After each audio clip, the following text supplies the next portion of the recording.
It was a quiet Sunday morning, one of those days where the sun spills softly through the curtains and the world seems to move just a little slower. I had spent most of my morning tidying up the house, folding laundry, dusting the shelves, sweeping the kitchen floor. It was the kind of routine that felt ordinary, yet strangely comforting. By noon, I had gathered the trash bags and decided to take them out before starting lunch. Carrying the bags to the dumpster behind our building, I noticed how still the street was. The neighborhood children were away, the shops closed, the silence heavy. As I approached the bins, something caught my attention, a faint, broken sound. At first, I thought it was just the squeak of a rusty hinge or the creak of the metal lid. But then I heard it again, a tiny, weak meow. I froze. My heart quickened and I immediately set the bags aside. I lifted the lid of the trash container and what I saw nearly brought me to my knees. Inside, nestled between torn paper bags and food scraps, was a small kitten. Her fur was dirty, matted with grime, and her eyes were glazed with exhaustion. But what truly shattered me was the sight of a syringe lodged cruelly into her frail body. I gasped, my hand flying to my mouth.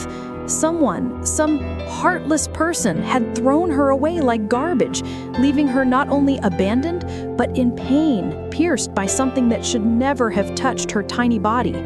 She let out another pitiful meow, softer this time, as if she were using the last of her strength to call out for help. Tears blurred my vision as I carefully reached inside, trying not to hurt her more. My hands trembled as I lifted her, so light that she felt like a fragile bundle of bones. I held her against my chest, whispering, "It's okay, baby. I've got you. You're safe now." I didn't waste another second. With the kitten in my arms, I rushed to my car, my heart racing faster with every beat. The drive to the veterinary clinic felt like an eternity. Every red light made me tap the steering wheel impatiently. She barely moved, her breathing shallow, and I prayed silently that I wasn't too late. When I arrived at the clinic, I burst through the door. The receptionist looked up in surprise as I hurried to the counter, my voice shaking. "Please help her! I found this kitten in a trash bin with a syringe stuck in her. She's so weak! Please do something!" The vet, a calm woman with kind eyes, immediately came forward. She gently took the kitten from my arms, her professional hands quick and steady. She assured me, "We'll take care of her. Please wait here." I sat down in the waiting room, my fingers intertwined tightly, my body trembling with adrenaline and fear. Minutes passed like hours. Every muffled sound from behind the clinic doors made my stomach twist. I couldn't stop replaying the image of her small body in that dumpster, discarded as though her life meant nothing. After what felt like forever, the vet returned. Her face was serious. "She's in critical condition," she said softly. "The syringe caused an infection. Her blood is septic. We've admitted her to intensive care. She'll need medication, fluids, and constant monitoring. The next few days will be very delicate." My eyes brimmed with tears. "Will she make it?" I whispered. The vet paused before answering. "We'll do everything we can, but right now it's up to her little body to fight." And so began the longest week of my life. Each day I visited the clinic. Each day I saw her lying there with tiny tubes attached to her fragile body, her chest rising and falling slowly under the blankets the staff wrapped around her.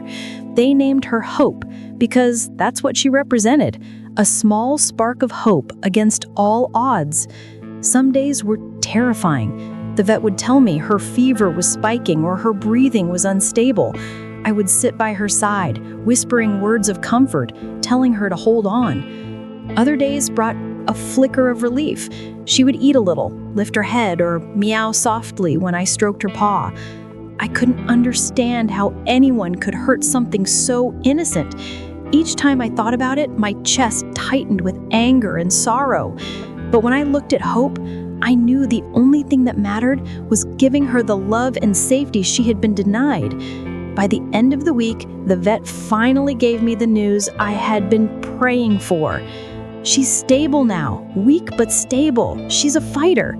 I smiled through my tears, my heart swelling with gratitude.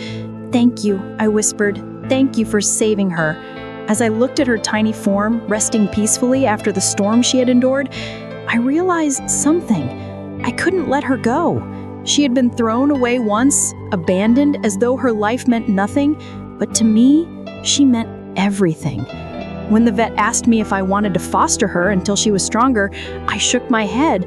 "No," I said firmly, "I want to take her home. She deserves a family, and I want to give her that." That Sunday started as an ordinary day of chores and routines, but it had changed my life in a way I could never have imagined. I had gone out simply to throw away the trash, and instead I found a soul that needed saving. Now every time I hear her meow, stronger, brighter, filled with life, I'm reminded of how close she came to being lost forever. Hope is no longer a weak kitten in a dumpster. She is my cat, my family, my reminder that compassion can heal even the deepest wounds. And every time she curls up on my lap, purring softly, I know she was never trash. She was always a treasure. Every life matters. No animal deserves pain, abandonment, or cruelty. Hope's story is proof that compassion can turn despair into healing and loneliness into love. If you ever see an animal in danger, don't look away. Your kindness could be the difference between life and death. Together, we can create a world where every meow is heard, every paw is safe, and every heart is loved.